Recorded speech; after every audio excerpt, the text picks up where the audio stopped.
Welcome to the Boundary Breakers Collective. Today, I am here with Amy Todisco. And with over 30 years of trailblazing experience in green living and holistic health, Amy has broken boundaries in advocating for healthier, toxin free lifestyles. Featured on HGTV and Vermont Public Television and Radio, Amy brings her expertise to the forefront with a down to earth approach. As the technical editor of Green Living for Dummies in 2008 and the founding executive director of a nonprofit launched by Seventh Generation, she has been a catalyst for meaningful change.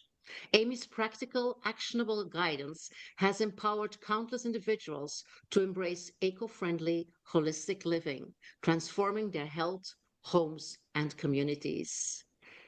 Amy, it's a pleasure to have you here. I'm super stoked to have this conversation with you and to learn about how you break boundaries and live a life by design. Welcome. How are you doing? Oh, thank you so much. I'm doing great. I'm so happy to be here.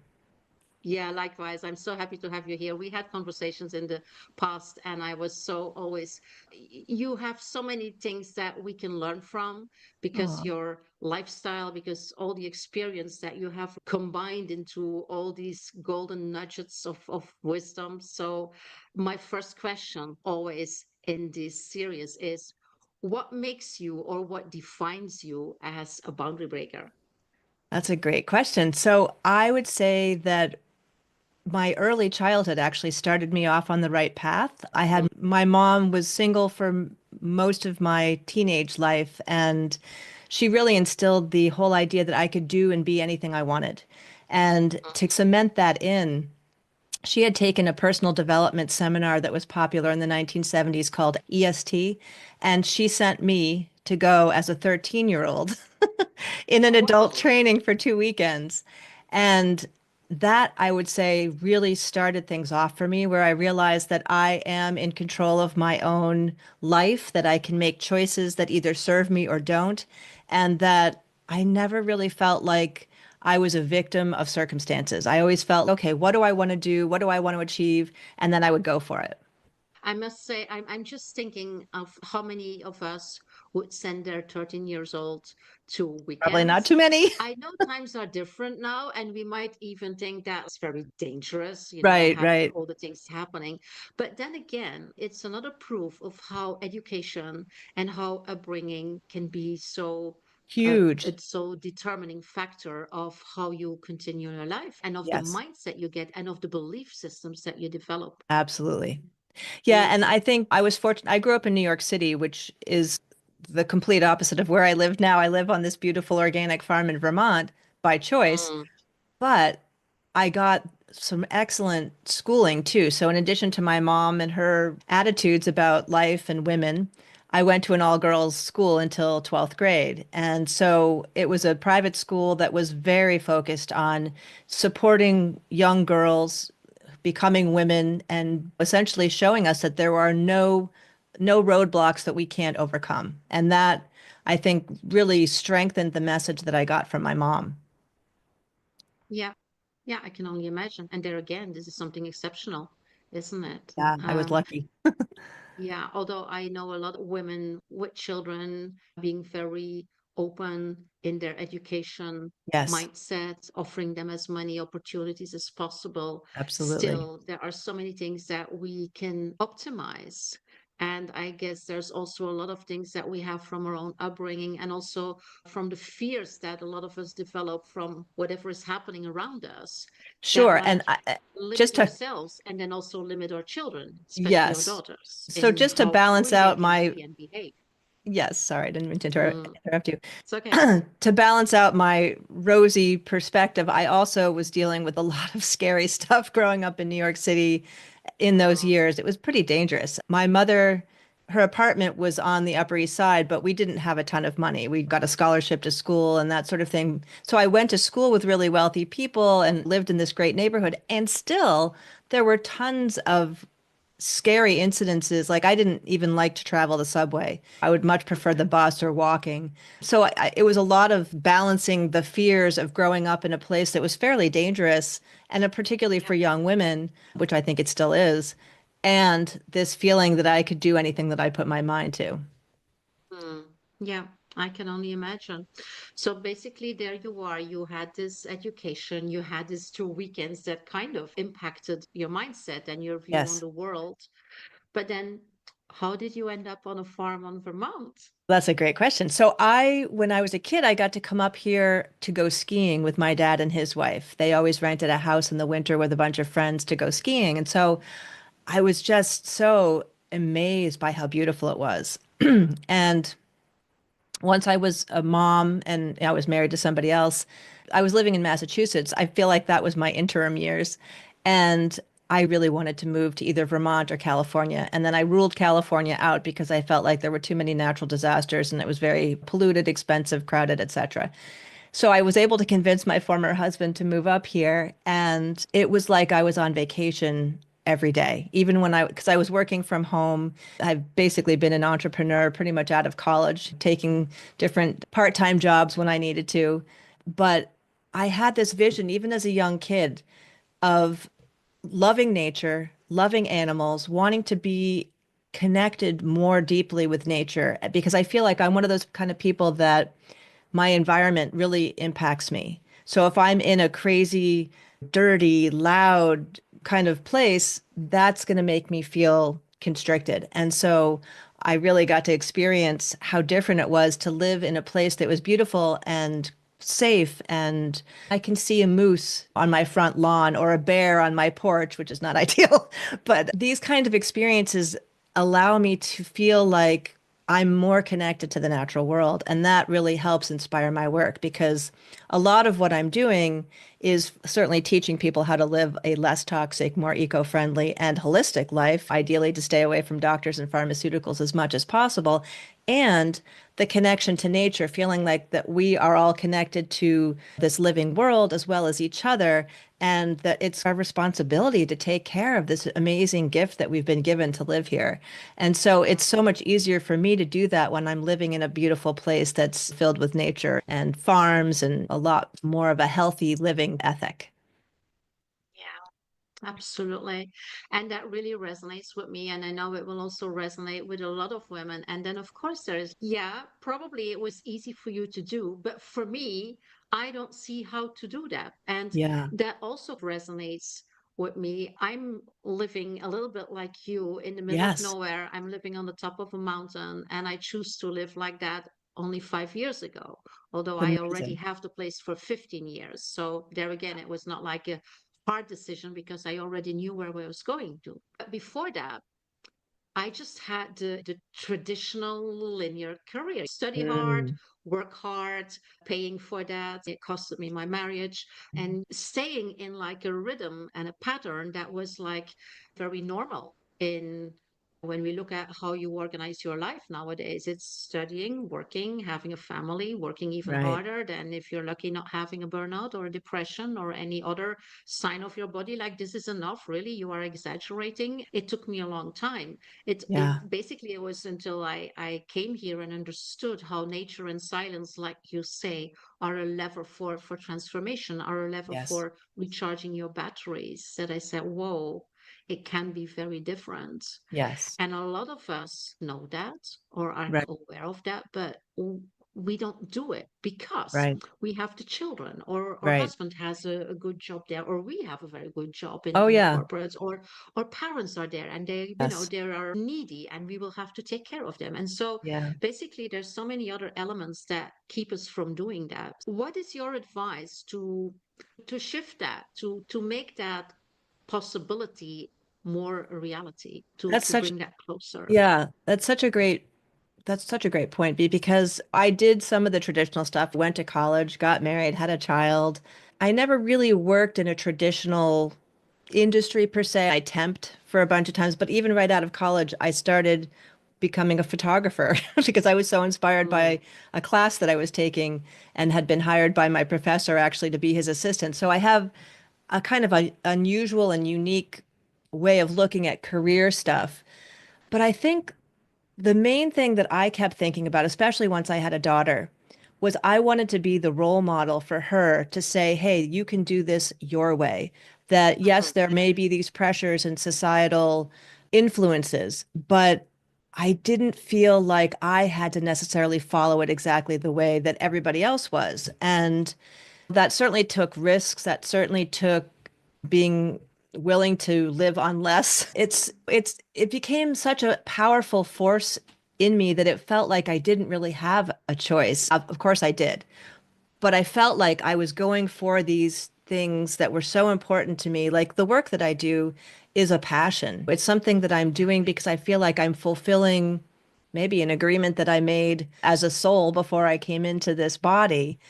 And so it didn't feel like I was willing to just disregard that and follow the normal stuff. I've always done things differently, and I think my mom helped with that a little bit, but I think it's my personality. Like my sister and I are totally opposite. My sister's much more mainstream, follows things the way that you're supposed to do it, and I was never like that. And Mm. it created some challenges, but it also made me feel so much better about myself. Yeah. I would say I understand when you say it's personality. I also believe it's consciousness. Like, Yes, how yes, aware are you of what is your sole purpose absolutely. and what are you here to do in the world and how Yes, you are going to manifest that? And yes, for some of us, it takes more time. For some of us, it takes like more little pushes. You can go now, you can do now. And there's a lot of fear involved. I believe yes. that our society is run by fear. If you look Oh, at the media, absolutely. And if you it's look what, at how politicians are creating a reality that of course is a reality if you allow those filters to operate.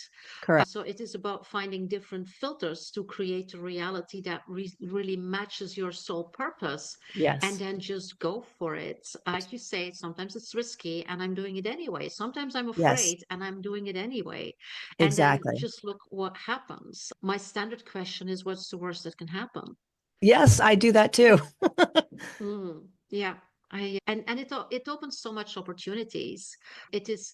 I also believe that curiosity is an important one in that, Yes, I and was going to being say that. able, yeah, being able to let go of judgment, because or judgment, that is something that I guess with the first spoon or the first meal that we receive as babies, I think there's a dosage judgment in that, because when we come to the world there's no judgment, but once we get Right. into this awareness stage, there's Yes. so much judgment and so much need for us to please and to belong and to not confront and to be, especially for women, to be Yes, I nice was and to thinking do that. what is expected from us.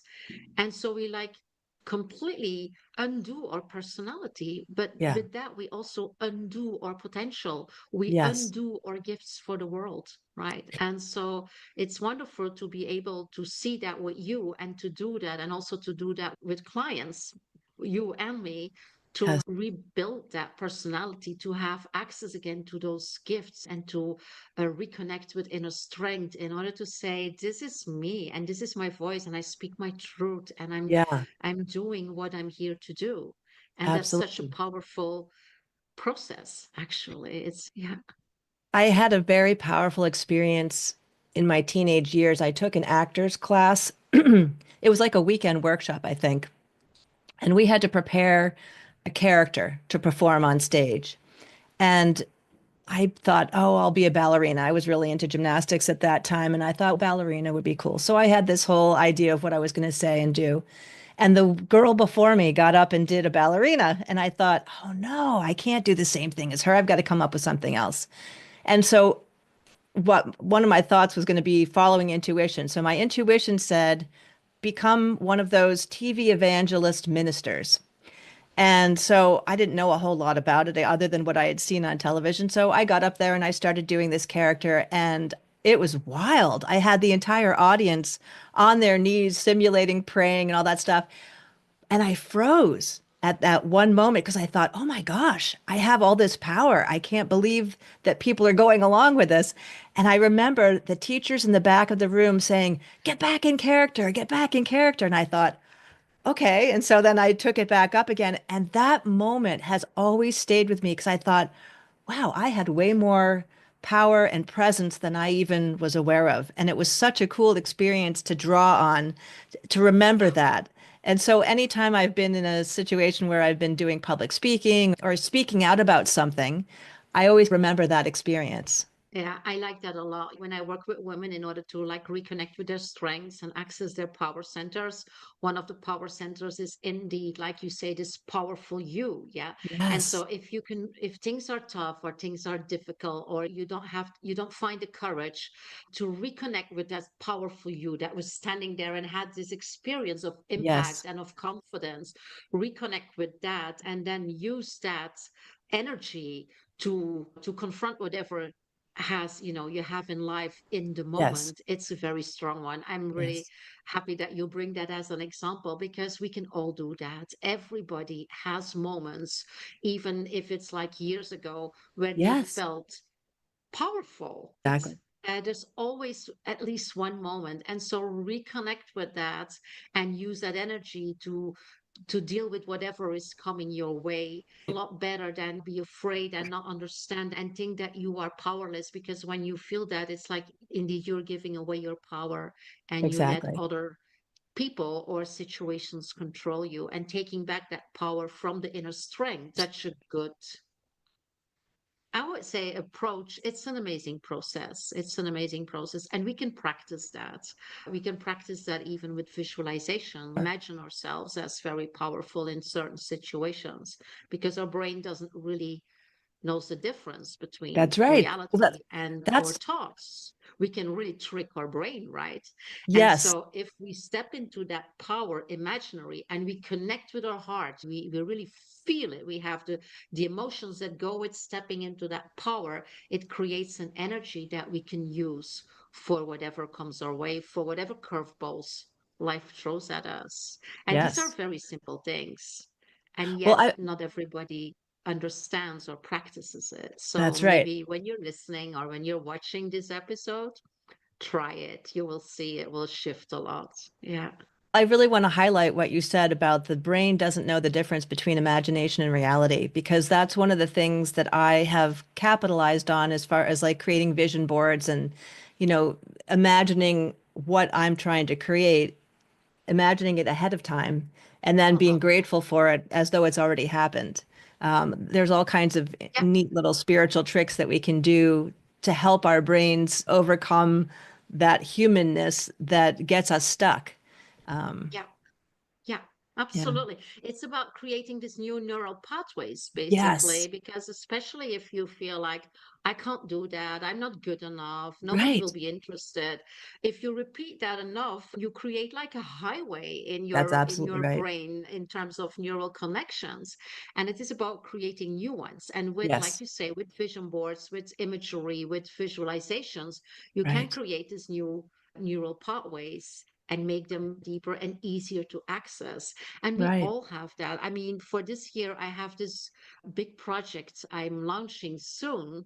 I cannot tell too much about it, but there's a lot of other people involved, a lot of other female entrepreneurs. So it's like a co creation project. And it's a little bit scary, because even though I know it's an amazing project, I know, first of all, it's a lot of work, a lot of organization. And Yeah. secondly, we have to be able to start with at least 50 women to give it Uh, the critical mass. And yes. so I'm doing a lot of visualizations of me, the organizer and the launcher of this big project, and how it will be, and what my website will like, and how I will do a communication, and how I will do the webinars and the interaction with people that are interested, things like that. I do a lot of imagery and visualizations there in order to build that. And so if there's this little connection that says, it will be difficult, it might not be the good time or whatever, all the things that come up with all of us when we Yeah. start something new, I just try to bury that neural connection and create a new one of the successful launch. And that's a big difference. Also in energy and in Yes. power to speak and to create a connection with other people. That's an important one. Yeah. So two thoughts come to mind. One is asking you the question, what will you feel like when this is a success? Like, how will that having that new project come to fruition make you feel? Oh, it will make me feel extremely happy, because it will be again a manifestation and an emanation of what I want to do. So Awesome. when I look at my mission on this planet, it is about giving women a voice so they can speak their Ah, truth, but yep, also create the platforms to do that. Because we yep. can have a voice, we can speak our truth, but if there's no platform for people to reach us or to listen to us, that's a difficult one. Right. And so it would be so aligned with my mission that it would be amazing. It would That's be awesome. amazing. I would be extremely thrilled. And not only me, because it would mean a lot for all the other people involved. It's not something I do for me, it's something I do for female entrepreneurs. Which That's is part of your passion that you've come here to achieve. So, exactly. Yeah. one thing that I also thought about is, there are times where, because of the programming we've received basically from the time that we're probably even in utero, but they say Dr. Bruce Lipton talks about from 0 to 7 is when we are programmed by the people around us, whether it's our parents, our friends, teachers, students, etc. And so part of the challenge I have experienced is letting go of beliefs that don't serve me. So, perfect example, I just went on my honeymoon and I don't love flying. I absolutely actually Mm-mm. hate flying. And Okay. so I was feeling all this anxiety about even just imagining myself getting on the plane. I could feel it in my body and I was like, "Oh man, I've really got to do something to change this, to let those beliefs go." So I was listening to a hypnosis that was helping me with fear of flying. That was somewhat helpful. And then I was doing the EFT tapping, which was good. And I got some homeopathic remedies that were good for calming and de-stressing. And one of the best things I did was I went to my acupuncturist and I got him to do a session for me, and I could just feel my nervous system got recalibrated. And so it was a whole bunch of different things. So I put in these little acupuncture seeds in my ear in certain spots. I wore a herbal patch that was good. But you know what? The craziest thing is, I think the main thing that got me through that first flight, it sounds bizarre, but my former mother-in-law, who was Italian, used to sing Que Sera all the time, whatever will be. And for some reason, just sitting in that plane, feeling the vibrations and not wanting to look out the window particularly, I just started reciting that in my head. Yeah. And that seemed to do the trick. It was like, I don't have control over this.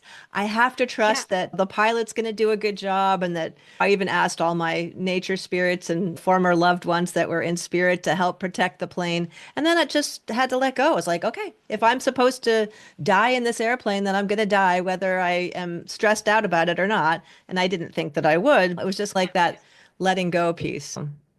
Beautiful. Yeah. Letting go is a very strong one, isn't it? It is about trusting the universe, right? Exactly. I That think and that that's part of the whole work with the building businesses like we are, because I can hear it from what you've shared and things that we talked about before we even had this podcast.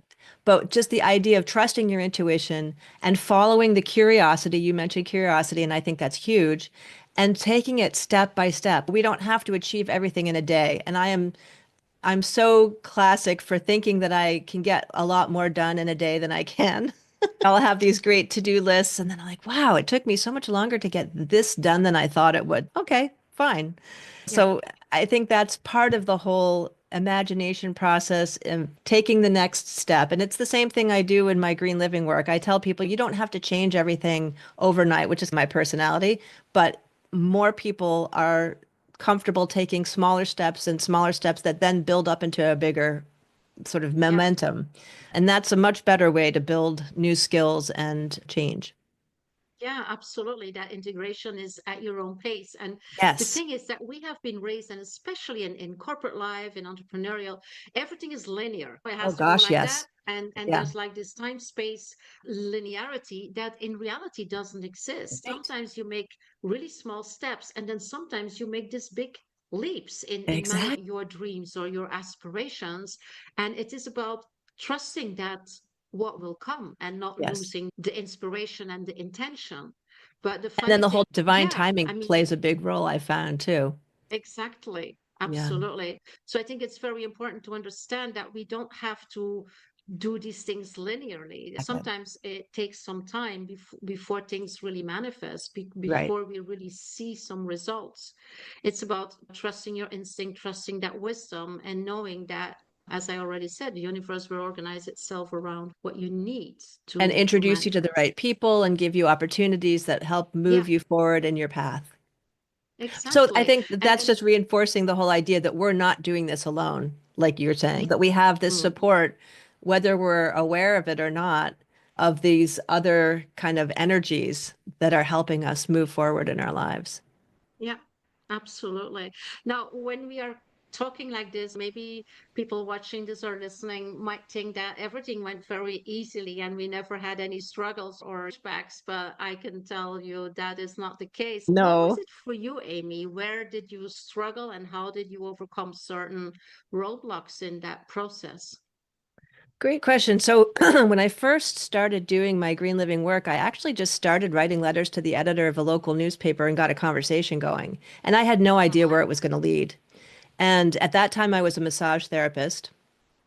And I guess I just followed the curiosity and the next step and the next step. However, I also faced opposition. And what I Mhm. realized was is that there's this whole mindset. It's the better living through chemicals mindset that was became very popular, I think, probably in the 1950s, that I would hear people saying, "Oh, that's ridiculous what you're saying," or "You can't heal yourself with holistic stuff. You got to go to the doctor, trust the experts, take pharmaceuticals." I don't take any pharmaceuticals, knock on wood. I hopefully won't have to. So there were definitely pushbacks, and I didn't know where this was going to go. And so I kept taking the next step. I was like, oh, okay, I'm going to create an event. So I did a whole big community event for Earth Day. And I had green workshops and green vendors and live music and organic food. And it was really cool. And it kicked off some other nonprofit groups that were focused on different aspects of green living, like pesticides or this coal-fired power plant that was in the town next door to me in Massachusetts. And then it just kept growing. And eventually I decided, I think I should become a consultant and do this type of work and help people make the changes that I've made in my home. And so I started writing a newsletter, and somehow I managed to get about 3,000 people that I was emailing to each, I think it was Wow. monthly at the time. And then Mhm. an amazing opportunity came to me. I had gotten some good media, even just in Vermont, and I got invited to be the technical editor of the Green Living for Dummies book, like you mentioned in the introduction.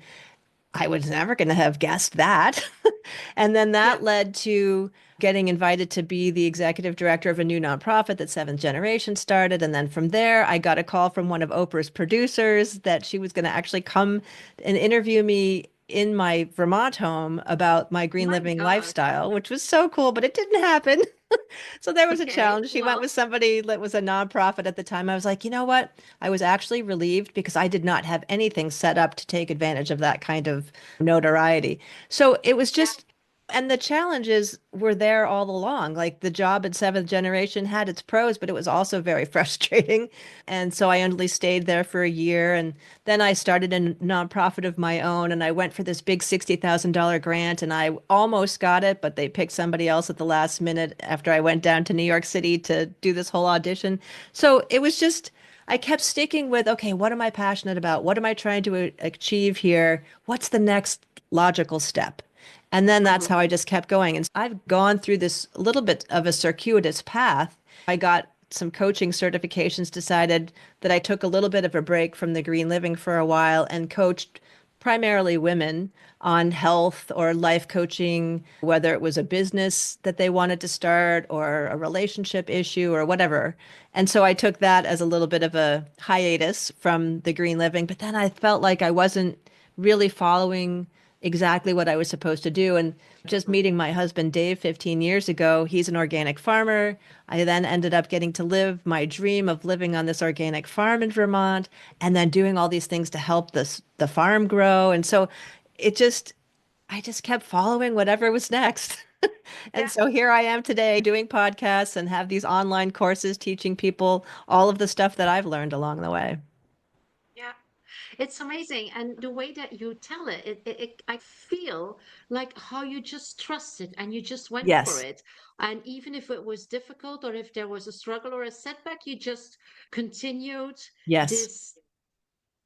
And that's so beautiful. because Thank you. it means that you are not pushed back by when it doesn't work out for you, or when it's not like your Exactly. expectation, or where it's not like it's supposed to be. It's about, and that's a very strong mindset. It's also a growth mindset to understand that you can be resilient, and Yes. also that you can, and this is one of my favorite topics, you can also be strategically agile, which is like the Mm, next level of resilience, where I you like say, that. okay, I have my purpose. I know who I want to be. I know what I want to contribute in this world.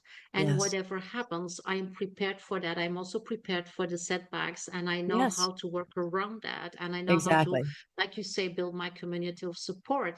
And if a great opportunity is almost happening and then it doesn't, like the Grand or Oprah, Yeah. that's okay.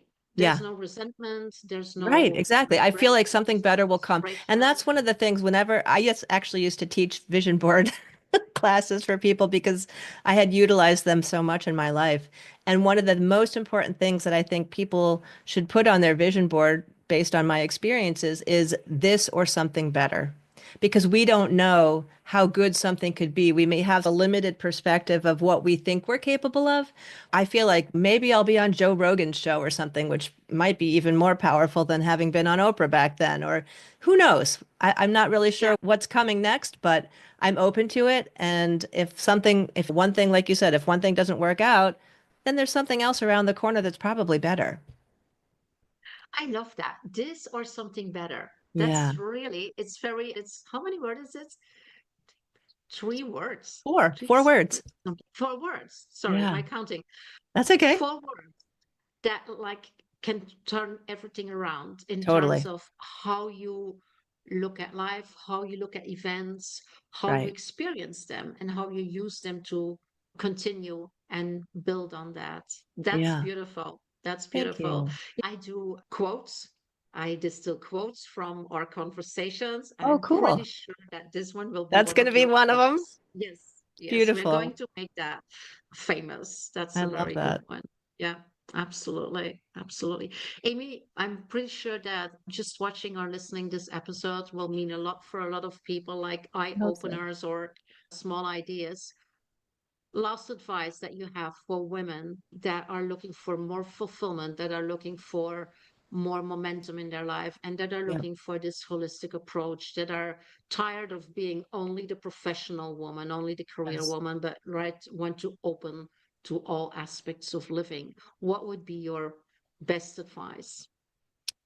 So I think women in general tend to be nurturers, and we are, and I know for myself, it's easier for me to take care of other people and their needs versus my own. And I think that there has to be a time when, especially when children are older, if you're a mom, that you have to say, okay, what do I need to feel like I've fulfilled my mission in this life or purpose, or what is something that has been calling to each person that maybe they haven't been willing to try yet, that they can take one step in that direction and find a supportive community or a coach or something that gives you support so that you don't feel like you have to do it all by yourself. I think that's really important that we as women, we have communities, there's online groups, there's maybe even just if you wanted to start a business, for example, maybe joining a local chamber of commerce.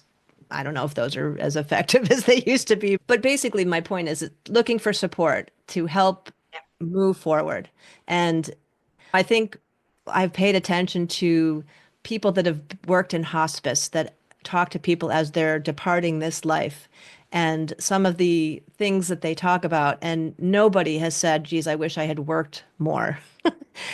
But there's a Mhm. lot of regrets that sometimes people have. Oh, I wish I had traveled more, or I wish I had done this or that. And so I look at my life with that in mind. Like when I get With to the that end in point, will mind. I feel as though I've done everything that I wanted to do in this lifetime?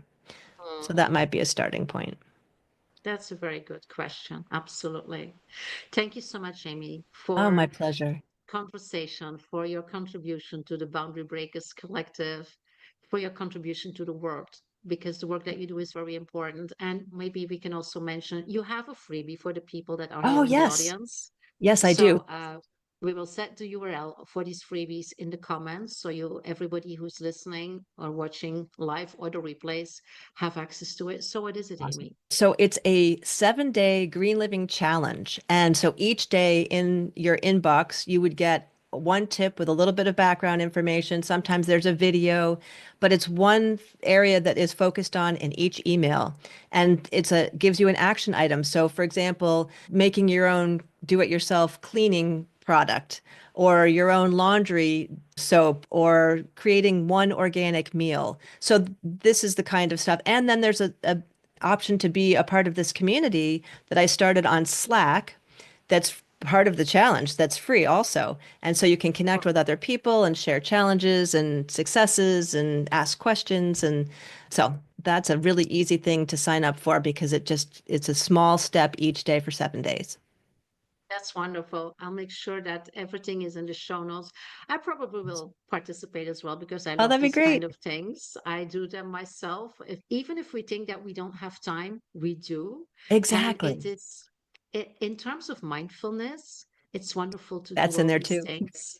Yeah, because you feel a very different, you feel very different about the result Yes. because the process towards the result is something that you have chosen very consciously in order to be sustainable, in order to be organic, and it adds to your satisfaction. That's how I feel about it. It It's does. And can I add one more point to oops. that? So one of the things that drives me is the idea that the healthier that we are, the easier it is for us to pursue the life of our dreams. If we're struggling with all kinds of health problems, that's going to take us back and away from what we're trying to accomplish. So for me, that's one of the driving forces behind this kind of information sharing is to help people live so that they can thrive and not feel like they're challenged by everyday or even not everyday diseases, but things that are caused by our exposure to these toxins in our food or household products or what have you. So, Yeah, absolutely. Thank you so much, Amy, for all your wisdom and for this very generous challenge. Looking forward to that. my And for pleasure. everybody that listened to this episode, let us know. Let us know how you feel. Let us give us your feedback. Let us know what has inspired you and how you will implement that in your life. And if you have questions, if you want to go deeper, just connect with us, contact with us. All the information again is in the show notes. And hope to see you again in another episode of the Boundary Breakers. Thank you so much for being here. Take care.